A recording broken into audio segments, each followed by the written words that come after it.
حضرت ابراہیم علیہ السلام کی عادت تھی کہ مہمان کے بغیر کھانا نہیں کھاتے تھے، اور جو کھانا مہمان کے ساتھ کھایا جائے اس کا حساب بھی نہیں ہوگا۔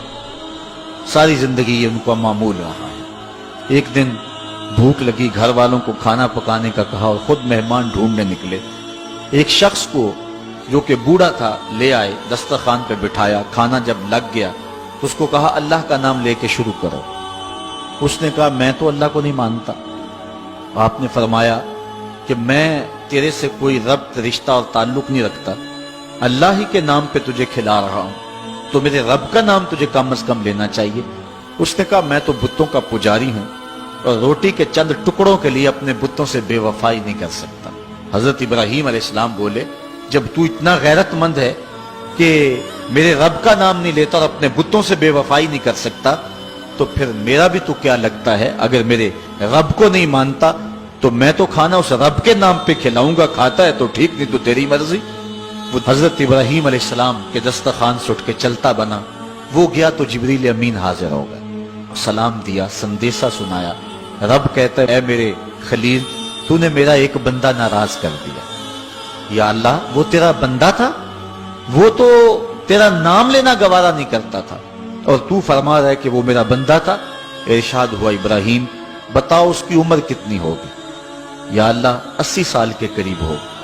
کہا اتنا عرصہ ہو گیا نا میں اس کو رزق دے رہا ہوں، تم ایک دن نہیں کھلا سکے؟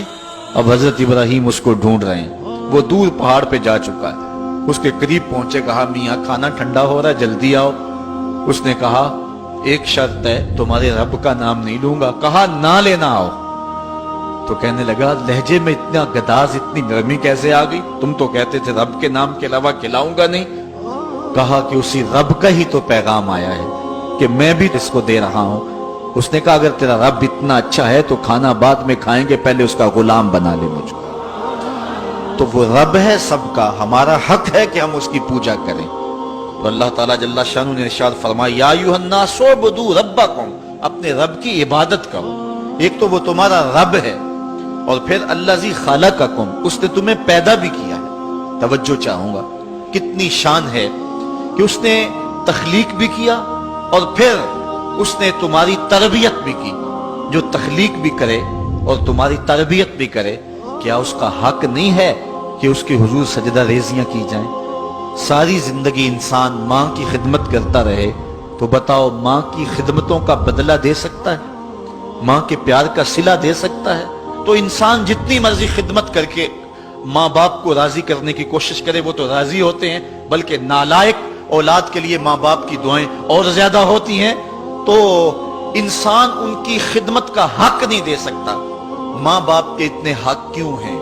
اس لیے کہ ماں نے بیٹے کو جنم دیا، جس نے جنم دیا ہے اس کے اتنے حق ہیں، تو جس رب نے خلق کیا ہے اس کے کتنے حق ہوں گے؟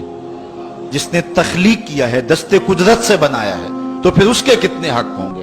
تو مجھے بتائیے اس شخص سے بڑا بدبخت کوئی ہو سکتا ہے جو اللہ کے حضور سجدہ ریزی نہیں کرتا؟ صبح کے وقت چڑیاں بھی اللہ کا نام لے رہی ہوتی، حشرات الارض بھی رب کا نام پکار رہے ہوتے ہیں، بلوں سے سر نکال کر جانور بھی اللہ کا نام پکار رہے ہوتے ہیں، اور اس شخص سے بڑا بد نصیب زمانے میں کوئی نہیں ہے کہ جو اللہ کی حضور جھکنا نہیں جانتا، جو اللہ کی حضور جو ہے وہ عبادت کا سر نہیں رکھتا۔ وہ رب ہے جو تمہیں پیدا کرنے والا ہے۔ ماں کے رحم کے اندر کون نقش و ونگار دینے والا ہے؟